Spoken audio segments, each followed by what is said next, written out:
the first Cloverfield. Yeah, because the first Cloverfield was definitely before these events, but 10 Cloverfield Lane takes place because it's weird because it never explains where the actual if the actual events even happened in the first place. It just throws you in the situation. Yeah. But I mean, if you just see the first one, you would assume that when she crashes. Okay, so this is it. She crashes. We'll go through a just brief summary. We don't have to go through the whole movie. She crashes. She wakes up in the bunker. But at that point, when she crashes, I think that was like the tail end of the monster being awakened in the first one. Yeah. And when she gets in the bunker room, it's basically like everybody's ever seen The Room. It's basically like she feels like she's trapped down there. She's captive. She's captive because John Goodman plays the owner of this bunker. It keeps telling her these things that the air's polluted, this and that, the air's bad, everything outside is bad. Yeah, so he's like one of those guys that like created this bunker and like prepared for like atomic war and all the bad things happen, and he was like conspiracy he was a bunker freak. Let's just say that. And he was like all into conspiracies and stuff. Yeah. And so he's the one who takes her in because, she's out there. So he takes her in. He takes this other gentleman in, and then he starts telling these two all this stuff. And then throughout the movie, she's figuring out like all this stuff that he's telling her is not really true, and or maybe it like it's weird because in the beginning you're like this guy's crazy. This guy's locked me in the basement. I have to get out, right? So he tries to get out, finds something. We won't tell you what, and then starts to believe him at that point, and then starts finding. Then all of a sudden finds clues that saying that what he previously said was not true. Which is the best part. So like basically that's the whole movie. We won't tell you. Like it's basically they get outside and they find something that actually made his point true and his point false. Yeah. But the whole movie takes place. Majority of the movie takes place in this bunker. Yeah. And you don't know which side is right. So like you're jumping between. Though, you do know that John Goodman's character, what's his name, Harold. Harold, yeah. Is not all there. No, at least not intelligent wise. It's not we're not saying like he's stupid, but he's kind of crazy. Crazy, by the first thing. Yeah, like first thing, like he has all these really strict set of rules in his place.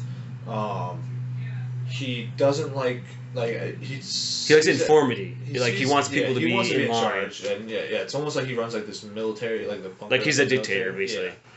So the main character, who's a woman, starts liking this other gentleman. That's not acceptable, of course. Yeah, and like in his bunker, he's like, no, you can't do that.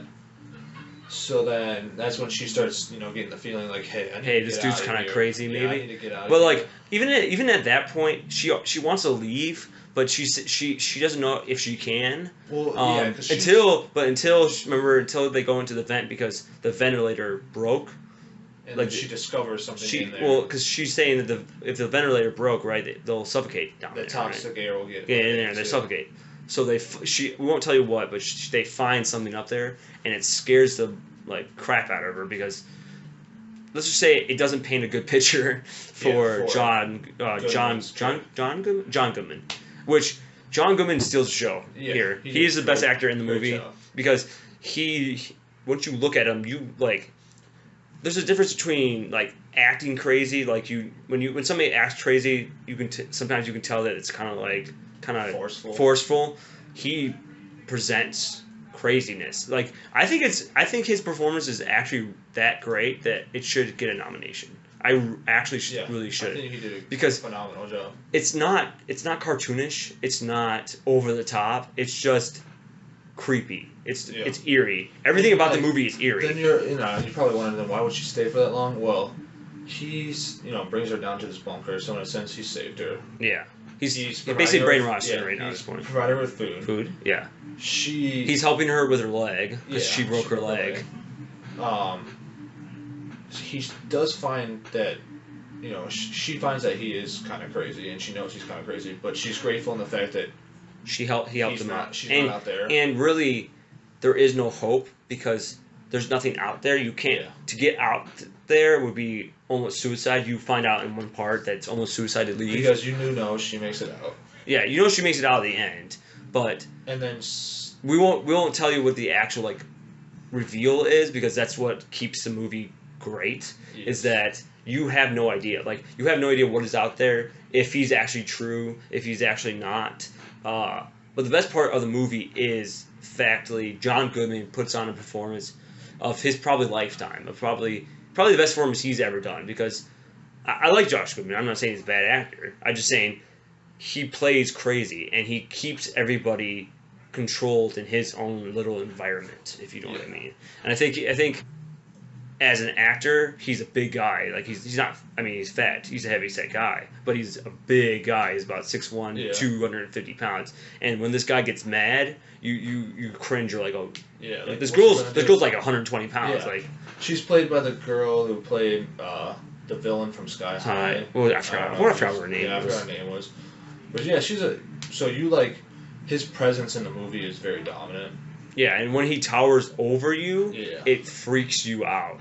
It really does. It, like, even me, which I'm still a guy, it still kind of freaked me out because he's just massive. He's a big dude. He's not all there. So you don't really know if he's just gonna snap. Yeah. And you know what an actual crazy guy's strength is. So he could just snap and kill every single person in that game. Exactly. So what would you rate this movie?